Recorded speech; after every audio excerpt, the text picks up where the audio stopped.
कैलाश मेघवाल ने और वसुंधरा सिंधिया ने कहा हमारे यहाँ कभी परंपरा नहीं रही है इस प्रकार चुनी सरकारों को गिराने की पैसे के बल पर। ये कहा उन्होंने, क्या गलत किया उन्होंने?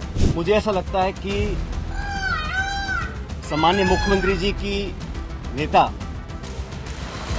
आदरणीय श्रीमती सोनिया गांधी जी नहीं है, बल्कि उनकी नेता वसुंधरा राजे सिंधिया जी है। कैलाश मेघवाल ने और वसुंधरा सिंधिया ने कहा कि हमारे यहाँ कभी परंपरा नहीं रही है इस प्रकार चुनी सरकारों को गिराने की पैसे के बल पर। ये कहा उन्होंने, क्या गलत किया उन्होंने? क्या गलत कहा उन्होंने? और शोभा रानी ने उनकी बात सुनी, वसुंधरा जी की और कैलाश मेघवाल की। इनके अंतरात्मा ने कहा कि मुझे भी ऐसे लोगों को साथ नहीं देना चाहिए। क्या गलत किया शोभा रानी ने? इसलिए हमारी सरकार बची है। इसलिए मैं जिंदगी में ये घटना कभी भूल नहीं सकता जो मेरे साथ बीती थी। ये तो प्रदेशवासी मजबूत रहे, सजग रहे। फोन आते थे एमएलए के पास में, मुझे गर्व है कहते हुए। और आम जनता ने कहा एमएलए को, अपने अपने एमएलए को, चाहे 6 महीने रहना पड़े होटलों में रहो, सरकार नहीं गिरनी चाहिए। इस बात का मुझे गर्व है। साथियों, आप ये भी जानते हैं कि एक बात तो और स्पष्ट हो गई है। सम्माननीय मुख्यमंत्री जी का भाषण परसों धौलपुर में हुआ और उस भाषण को सुनने के बाद मुझे ऐसा लगता है कि सम्माननीय मुख्यमंत्री जी की नेता आदरणीय श्रीमती सोनिया गांधी जी नहीं है, बल्कि उनकी नेता वसुंधरा राजे सिंधिया जी हैं।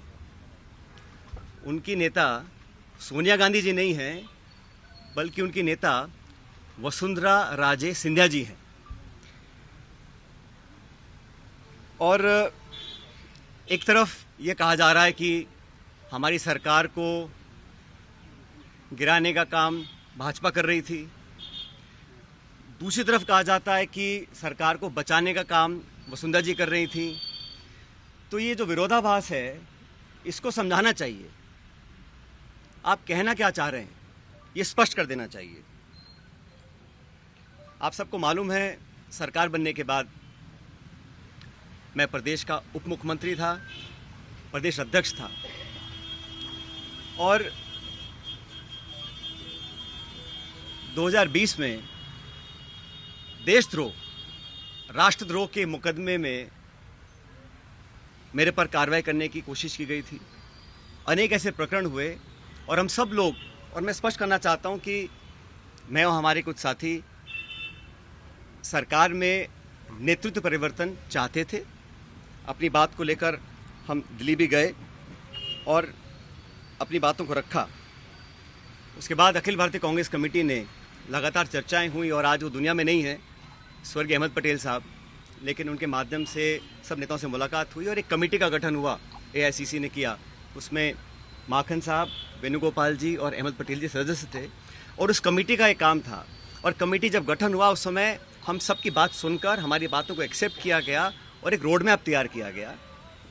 बहुत सारी बातें उसमें थी, मैं उसका उल्लेख नहीं करूँगा, लेकिन कमेटी का गठन हुआ और उसके बाद से हम सब ने, चाहे वो राज्यसभा के चुनाव हों, चाहे विधानसभा में मतदान हो, पार्टी का प्रचार हो, कांग्रेस को मजबूत और ताकतवर बनाने के लिए हम सभी साथियों ने जी जान से कोशिश की और मेहनत की। और 2.5 साल का जो कार्यकाल निकला वो इस बात का प्रतीक है। अनुशासन तोड़ने का काम कभी भी किसी ने नहीं किया। मुझे बहुत कुछ कहा गया, कोरोना, गद्दार, निकम्मा आदि, और जो ये आरोप परसों लगाए गए, ये 2.5 साल से मैं आरोप सुन रहा था। लेकिन हम अपनी पार्टी को और सरकार की छवि को नुकसान नहीं पहुंचाना चाहते थे।